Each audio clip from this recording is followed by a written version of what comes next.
The Old Buea Government Stadium, a structure of legendary events of the yesteryears, has for many years remained a symbol of neglect and abandonment, characteristic of various sectors of life in our society.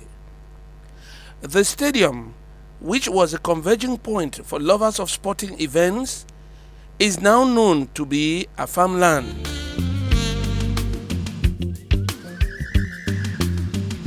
The handball, volleyball, and basketball pitches, which gave the stadium its pride, have disappeared. The grandstand, which hosted numerous state personalities, has become an abode for delinquent youths who smoke Indian hemp. The athletic track has been converted to a footpath. The flattened drums which surrounded the stadium disappeared a long time ago. The turnstiles on which spectators leaned to comfortably watch matches have been damaged. The building housing the dressing room and some offices collapsed with no trace left behind of such a building. The only surviving part of the stadium is the pitch, which still provides a playground for some youths. When people who knew the Buea Government Stadium in its heydays pass around, they persistently remain nostalgic. A stadium that I fondly love to call the Wembley of West Cameroon football and the state's sports complex. I call it the Wembley of West Cameroon football because it was here on this ground that I'm standing that those crack state finals were played in those days, and it was the venue of it was the home ground of those great West Cameroon prisons: Buea, Cam Bank, Police United, and P&T. Now, when I talk of state finals, I mean finals of state competitions like the Lottery Cup, the Beaufort Cup, the Old Buea Cup, and of course, the finals of the state Cameroon Cup competition, from which a team was gotten to represent West Cameroon at the national finals in Yaoundé. And on Konjomio, this playground became a veritable football cauldron after 1964. That is when it was modeled into a modern structure. Before then, it was just a large expanse of land on which goalposts were planted, and it was used for other public manifestations other than football.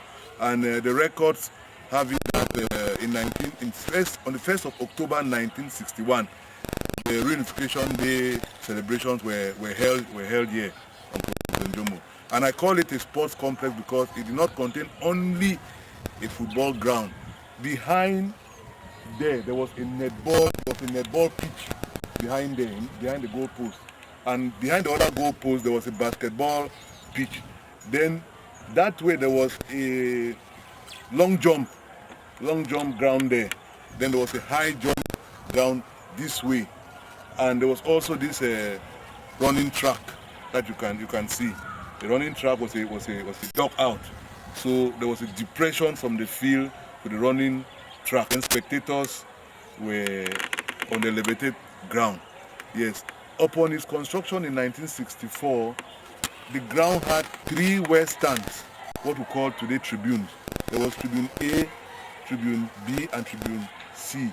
Between Tribune A and Tribune B, there was an elevated commentary booth for football commentaries. Then to the extreme left after Tribune C, there was an elevated Red Cross post. Then this way there was what I'll call a stadium house. That house that hosted a dressing room, showers, and a store to keep gadgets. For example, there was a scoreboard. Those boards that the names of clubs were written were kept there, and there was also a machine that was used in marking the field. It was kept there, but what I'm seeing now doesn't represent anything. Doesn't look like what used to be here. Let's go down. You talked about celebrations which were held here, Youth Days, Empire Days, and so on. Your memories about this celebration? In my days, I talk of 11 February. That is when I was attending primary school here. In those days, 11 February, all the schools were inside the field here, facing the west stand. The dignitaries were seated there, and when the marching commenced, the school would leave, go like that, move round, and when they get there, that is where the real marching started. Then they went out. Then food was being sold outside there during those occasions, and that place outside there, it used to be something like an open space. I think ideally it was for parking, but it was used as a football ground for budding footballers. It was called Wembley. Players like Nango, that is where they were spotted. So this is where we witnessed those good legendary national team players like Mbapelepe, Ayisi, Lea Eyum Charles, and co. But in 1972, after 1972, when West Cameroon became moribund, care for this stadium actually plummeted. The fragile fence that was made up of flattened drums was usually blown down to the ground by wind. In fact, on Conjumo, there was hardly a time that part of the fence wasn't down, and the stands too never received a coat of paint after 1972. What of the turnstiles that were at the stadium? Yes, actually, there were two entrances into this stadium. There was the main entrance there that had a motorable gate, which was usually closed except the car of a dignitary was coming in, and a small gate that was mostly used by ticket-paying fans. There was another small gate somewhere there where that woman is farming. There was a small gate there, and in those days the turnout at matches used to be really large. The line of ticket-holding fans went like that right to the government school, then it would bend outwards in front of the council clinic and get right to the road. And during matches, this place was usually full. The most popular sight of spectators was on that elevated hill. There was always a huge crowd there. Then I forgot to mention there was perimeter fencing. You can see this pole standing. Actually, it went round, and during matches, spectators just leaned on it like that. It was very, very comfortable. We can go back to your imagination of an 11 February. We try to get a picture of how the marching, how the band, how the traditional groups performed and where in this stadium. The band usually was placed to the left, or let me say to the right of the grandstand there, facing the school pupils, and the traditional groups were just stationed anyway. They performed after the march pass. Can you remember how spectacular some of the march pass were? Of course, a school like BTTC, they were teachers, so they knew how to march. Then there was Sase College too, that had a band, and a bilingual grammar, Federal Bilingual Grammar College. Those were the three main schools, and of course Bishop Rogan.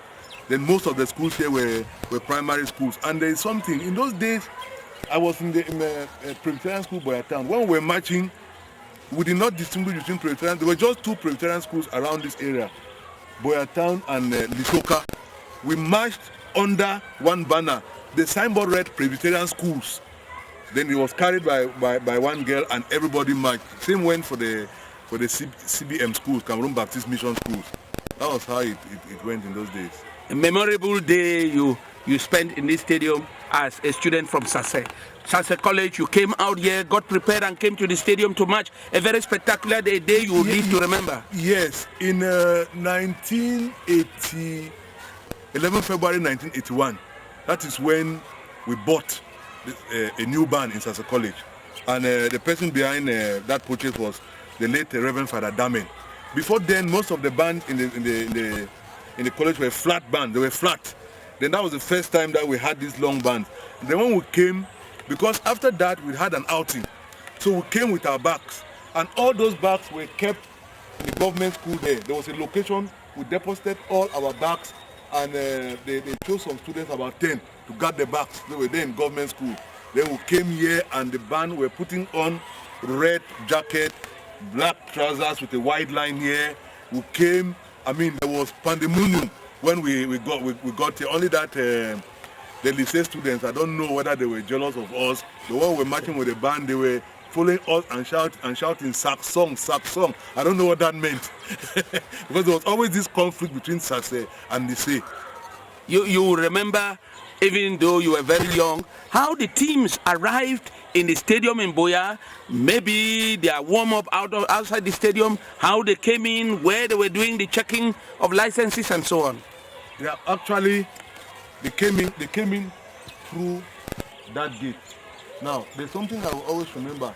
When the teams had an aura around them, they came into the town around in the morning. When we were going to church, we saw a team, a bus. Those buses were strange this way. They will come, and when we come to the field around 2, we will see a beggar and bidder them. They will be seated right inside the grandstand on the chairs meant for dignitaries. They will be seated there, very, very relaxed. After a while, they will get onto the pitch, and they will divide themselves up and play small kicking games. Then when they refreeze, in those days, you had people like Tandem, Stanislas, and Jifendi Marcel. When they sound the whistle, they will go there and line out. Prisons will be on the left, the other team on the right. They will inspect the licenses. Then they will sound a whistle. While they are still standing there, they will wave to the crowd, and they will turn like this and wave again to the crowd this way and jog to the center of the field. Then there's one thing about this field. This field they never used benches for the reserve players because of the elevation created by the dugout running track. Reserve players usually sat on the ground. For example, if you look at that way, they were sitting like this.